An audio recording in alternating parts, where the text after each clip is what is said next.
En este estudio titulado La religión del cristiano, abordaremos tres asuntos basados en Mateo capítulo 6, que constituían tres de las principales prácticas de la piedad judía en la época de Cristo. Así hablaremos de uno, la justicia, término que en general abarca la actitud del creyente en cuanto a la limosna, ofrendas u obras de misericordia. 2, la oración. Y 3, el ayuno y los motivos correctos para hacerlos. Igualmente, bordaremos sobre los tesoros terrenales y celestiales. Oremos. Padre bendito, te doy muchas gracias porque me permites el privilegio de exponer tu palabra. Te ruego me ilumines para que ésta sea clara, comprensible y de edificación para quienes la escuchen. En Cristo Jesús. Amén. En Mateo 6, del 1 al 4, el Señor Jesús dice, leo, guardaos de hacer vuestra justicia delante de los hombres para ser vistos de ellos. De otra manera no tendréis recompensa de vuestro Padre que está en los cielos. Cuando pues des limosna, no hagas tocar trompeta delante de ti, como hacen los hipócritas en las sinagogas y en las calles para ser alabados por los hombres. De cierto os digo que ya tienen su recompensa. Mas cuando tú des limosna, no sepa tu izquierda lo que hace tu derecha, para que sea tu limosna en secreto, y tu Padre que ve en lo secreto te recompensará en público. Hasta aquí la lectura. Aquí el Señor Jesús nos dice que debemos hacer nuestra justicia, esto es, las obras de piedad o de misericordia, y en el caso, las limosnas u ofrendas, en secreto. ¿Por qué? Porque las ofrendas, limosnas u ofrendas de misericordia deben ser hechas por el motivo correcto, que es agradar a Dios dando puntual cumplimiento a su palabra, únicamente. Por tanto, al dar ofrenda, el motivo fundamental es dar honra y gloria a Dios. Aquí debemos recordar que cuando alguien recibe una limosna u ofrenda, agradece a Dios. Jesús está en contra de que las limosnas se den para que uno sea visto por los demás, pues esta dádiva solo tiene por fin hacer alarde de ella y hacer ostentación con objeto de recibir alabanzas de los demás. Este es un fin perverso en cuanto no da honra ni gloria a Dios. Al dar ofrenda debe evitarse toda ostentación y no con el objeto de que todo el mundo vea qué tan caritativo y generoso somos, pues ese es un equivocado motivo para darla. Debemos darla secretamente, ya que lo hacemos para Dios y no para que los hombres nos alaben y nos honren por ello. Debemos tener claro que es a Dios a quien servimos y Él nos pide que demos el secreto y Él nos recompensará en público. Mientras que aquel que da su limosna tocando trompeta y haciendo ostentación, solo tendrá como recompensa el que los hombres lo vean, lo cual es un motivo muy mezquino en cuanto que el objeto de esta ofrenda debe ser el dar honra y gloria a Dios y no el que nosotros seamos alabados por los hombres. Cuando se dice que cuando des limosna, tu mano izquierda no sepa lo que hace tu derecha, se refiere a que no debemos hacer saber tal hecho ni a nuestro amigo más íntimo. Esto es, no debemos andarlo divulgando. A esto se refiere la palabra al decir, no hagas tocar trompeta como hacen los hipócritas. Esto es, de forma metafórica, hacer ostentación con objeto de ganar prestigio y aplauso ante los demás.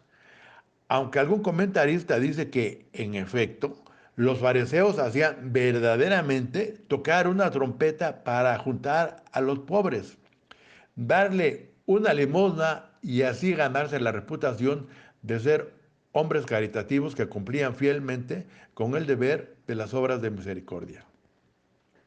El Señor Jesús nos llama a que nos quitemos esa máscara de hipocresía y disfraz con el que, aparentando cumplir con la ley, solo se tiene por único objetivo conseguir el aplauso de los hombres y la vanagloria personal. y no el objetivo correcto, que es darle honra y gloria a Dios. Así, Jesús invita a purificar la práctica religiosa de dar ofrenda, dando la ofrenda en secreto, para que Dios nos recompense en público. La oración. La oración era otra práctica religiosa que no se hacía por las razones correctas ni con el fin correcto. En Mateo 6, del 5 al 15, el Señor Jesús dice, leo, y cuando ores, no seas como los hipócritas, porque ellos aman el orar en pie en las sinagogas y en las esquinas de las calles, para ser vistos de los hombres. De cierto os digo que ya tienen su recompensa. Mas tú, cuando ores, entra a tu aposento y cerrada la puerta, ora a tu Padre que está en secreto, y tu Padre que ve en lo secreto, te recompensará en público.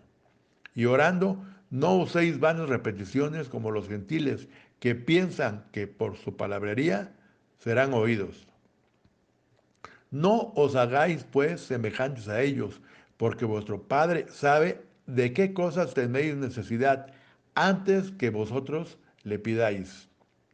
Vosotros pues oraréis así: Padre nuestro que estás en los cielos, santificado sea tu nombre, venga tu reino, hágase tu voluntad, como en el cielo, así también en la tierra. El pan nuestro de cada día, dánoslo hoy, y perdónanos nuestras deudas, como también nosotros perdonamos a nuestros deudores. Y no nos metas en tentación, mas líbranos del mal, porque tuyo es el reino y el poder y la gloria, por todos los siglos. Amén. Hasta aquí la lectura. Orar significa literalmente buscar el buen rostro de Dios. Ello es así porque la palabra viene de tres raíces griegas: pros, eu y erjomai, donde pros significa rostro, eu significa bueno y erjomai significa ir. Así tenemos que orar significa ir al buen rostro de Dios. Aunque bien es cierto, en otros textos tiene el significado de petición o ruego, como ocurre en Lucas 1:13, en que el ángel le dice a Zacarías, no temas, porque tu oración ha sido oída, y tu mujer Elizabeth dará a luz un hijo y llamará su nombre Juan. No es esta la connotación que le da el Señor Jesús en Mateo 6:5, que es el texto que se estudia. Los fariseos al orar no buscaban el rostro de Dios o la bondad de Dios, pues lo que los movía a orar, entre comillas, era que los hombres los alabasen porque oraban elegante y ostentosamente. Esas no son oraciones, vienen realmente a ser puras palabras huecas, pues no se enfocan en Dios, sino únicamente en ser vistos por los hombres para ser alabados por ellos. Por eso, el Señor Jesús vuelve a referirse a los hipócritas, o sea, a los fariseos de aquel entonces, y condena su práctica de orar en pie en las sinagogas y en lugares públicos, con el solo y único objeto de ser vistos por los hombres y de hacer ostentación de que cumplían fielmente con el deber de orar, a efecto de ganar el aplauso público y ser alabados por ello. Pero se les olvidaba lo fundamental, que debían de hacerlo en secreto, para que así su Padre, que ve en lo secreto, los recompense en público. El Señor Jesús no critica la oración pública ni en lo público, pero sí condena la oración pretenciosa y ostentosa realizada con el puro y mezquino objeto de ser escuchado y visto por los hombres. El sentido de entrar en el aposento y cerrar la puerta para orar da la idea de escondido. Esto es, para evitar ser vistos por los hombres, pues Dios quiere que entremos en nosotros mismos para orar al Padre Celestial en lo secreto. Nuestra oración debe hacerse en la presencia de Dios y con el olvido de todas las cosas exteriores para no dar entrada a otros pensamientos que nos impidan tener verdadera comunión con Dios. Así, al orar, expresaremos nuestro profundo respeto, recogimiento y fervor con que nos hemos de poner en presencia de Dios para dirigirle nuestros ruegos y peticiones. Por eso, al orar, debe procurarse estar a solas con Dios y lejos de cualquier distracción donde podamos abrir nuestro corazón con la seguridad de que nadie nos está observando, sino únicamente Dios, pues estamos buscando su rostro. Al orar, no uséis vanas repeticiones como los gentiles. Ello no se refiere a una petición que se reitera, sino a un balbuceo desprovisto de sentido que da por resultado largas oraciones que confunden la piedad con la verbosidad vacía. Se pensaba que a fuerza de verborrea y discursos elegantes se podían ganar el favor de Dios, pero esto no era posible en cuanto no se oraba para buscar el rostro de Dios, sino para ser visto por los hombres. Por eso necesitamos ser precisos en la oración y evitar la palabrería inútil, pues no se nos olvide que estamos ante la omnisciente presencia de Dios. Por eso el Señor Jesús nos da una oración llamada el Padre Nuestro, tan perfecta que comprende en pocas palabras todos los aspectos básicos de la cotidianidad de la vida y todo lo que podemos pedir a Dios. Así tenemos los siguientes puntos. La necesidad paternal. Padre nuestro, necesitamos saber a quién oramos. Cuando oramos, las necesidades son atendidas por un Padre que está en los cielos y que atiende nuestras necesidades con la benevolencia de un Padre amoroso. 2. La presencia de Dios. Santificado sea tu nombre. Hay que entrar a la presencia de Dios mediante la alabanza. 3. Las prioridades de Dios. Venga tu reino. Aquí pedimos que el reino de Dios gobierne nuestro corazón. El reino de Dios, según Romanos 14:17, no es solo comida ni bebida, sino justicia, paz y gozo en el Espíritu Santo. ¿Y qué cristiano no quiere que se establezca en su corazón, alma y mente la justicia de Dios, la paz de Dios y el gozo infinito que otorga el Espíritu Santo? 4. Hágase tu voluntad. El que se haga la voluntad de Dios proporciona base a nuestras oraciones. Pedimos que se haga la voluntad de Dios en nuestras vidas y en el mundo. Sabemos que hay cristianos que piden a Dios y terminan su oración pidiéndole que se haga la voluntad de Dios y que les dé lo que realmente les conviene, pues Dios no se equivoca.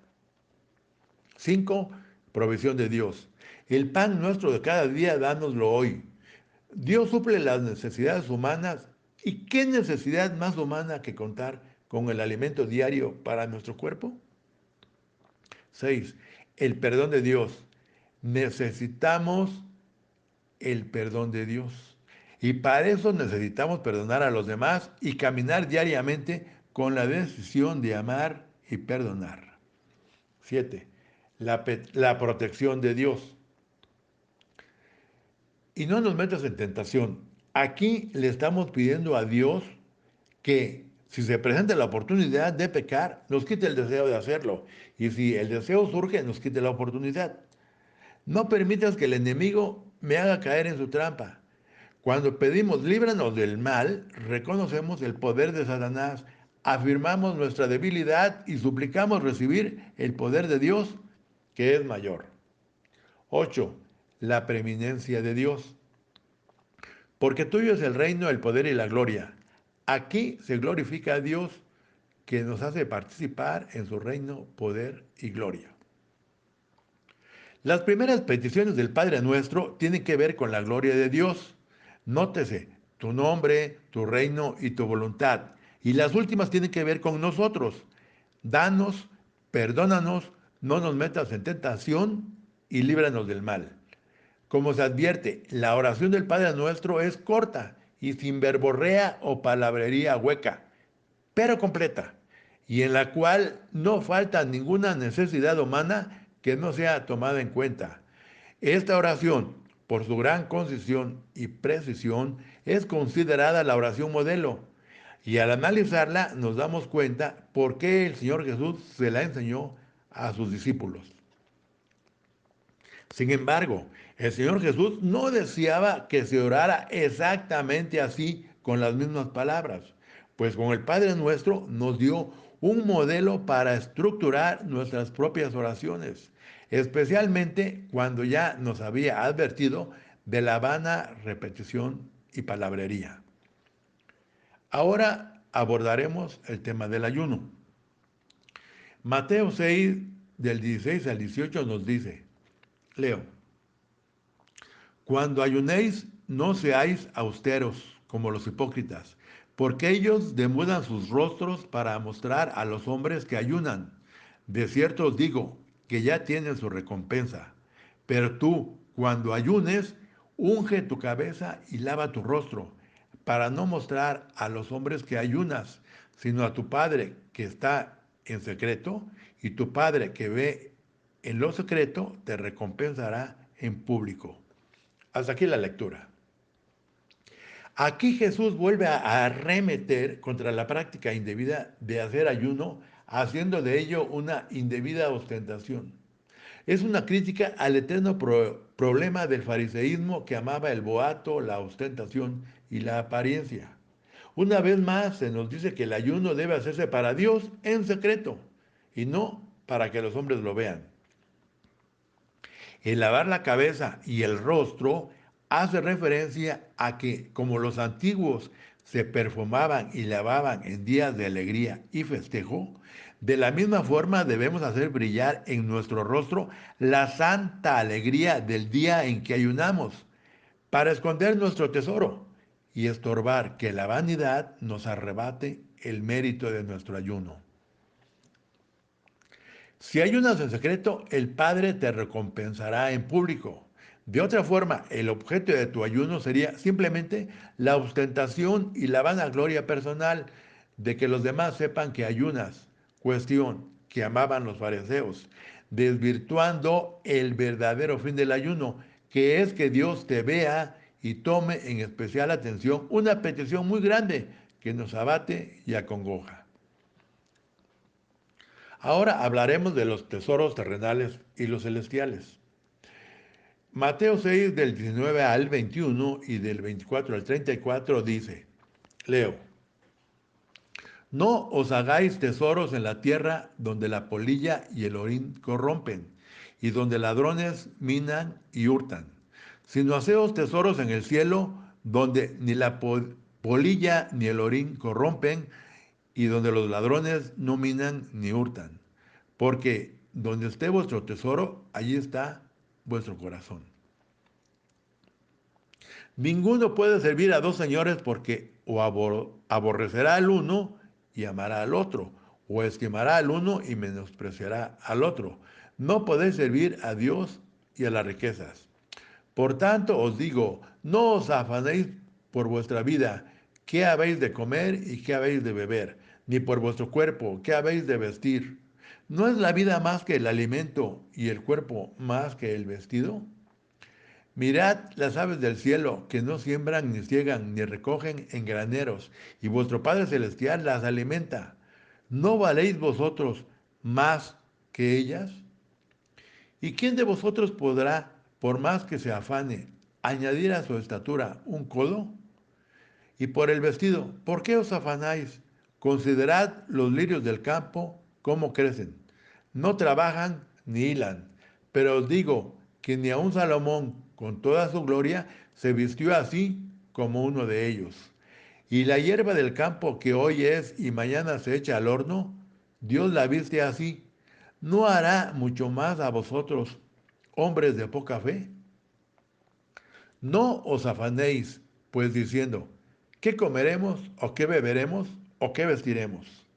Porque los gentiles buscan todas estas cosas, pero vuestro Padre Celestial sabe que tendréis necesidad de todas estas cosas. Mas buscad primeramente el reino de Dios y su justicia, y todas estas cosas os serán añadidas. Así que no os afanéis por el día de mañana, porque el día de mañana traerá su afán. Basta a cada día su propio mal. Hasta aquí la cita. El Señor Jesús nos dice que no nos hagamos tesoros en la tierra porque están expuestos a ser robados o destruidos, sino que hagamos tesoros en el cielo, pues pues no están expuestos a desaparecer o destruirse. Así, el Señor Jesús contrasta la naturaleza temporal de los tesoros terrenales con la naturaleza imperecedera de los celestiales. No prohíbe las posesiones materiales, pero sí el materialismo y la codicia que ata a las personas a este mundo. Ninguno puede servir a dos señores, dice el versículo 24, pues o amará a las riquezas o sus afanes, o amará y servirá a Dios. Lo que el hombre ama, eso es su Dios. Cuando se hace referencia en los versículos 26 y 28 a las aves y a los lirios del campo, que no siembran ni ciegan, ni hilan ni tejen, no nos dice que no trabajemos, sino que lo hagamos con la confianza absoluta, sin ninguna turbación ni ansiedad, pues lo contrario pondría de manifiesto nuestra poca fe. Los tesoros celestiales se resumen en una devoción absoluta a Dios y nos permiten estar libres de ansiedades, afanes y preocupaciones por las necesidades diarias. Necesidades esas últimas que no convienen a un cristiano, pues desconocen que el Padre siempre está pendiente de ellas, pues las conoce, según leemos en el versículo 32. Mas buscad primeramente el reino de Dios y su justicia, y todas las cosas materiales que necesitamos para nuestro cotidiano vivir serán añadidas. Esto es, la comida, la bebida y el vestido. La versión Dios habla hoy dice, hacer lo que es justo ante Dios y recibirán también todas estas cosas. La traducción en lenguaje actual dice, hagan lo que Él les pide y Dios les dará a su tiempo todo lo que necesiten. Como ya se ha dicho, el reino de Dios, según Romanos 14, 17, no es comida ni bebida, sino justicia, paz y gozo en el Espíritu Santo. Recapitulando, el Señor Jesús nos dice que la limosna, esto es, las ofrendas, sus obras de caridad, la oración y el ayuno, no deben hacerse con ostentación para que seamos alabados por los hombres, sino que deben hacerse para Dios, esto es, en secreto. Y Él que nos ve en secreto, nos recompensará en público. En cuanto a los tesoros terrenales y celestiales, el Señor Jesús nos dice que primeramente debemos buscar el reino de Dios y su justicia, y las cosas materiales que necesitamos se nos darán por añadidura.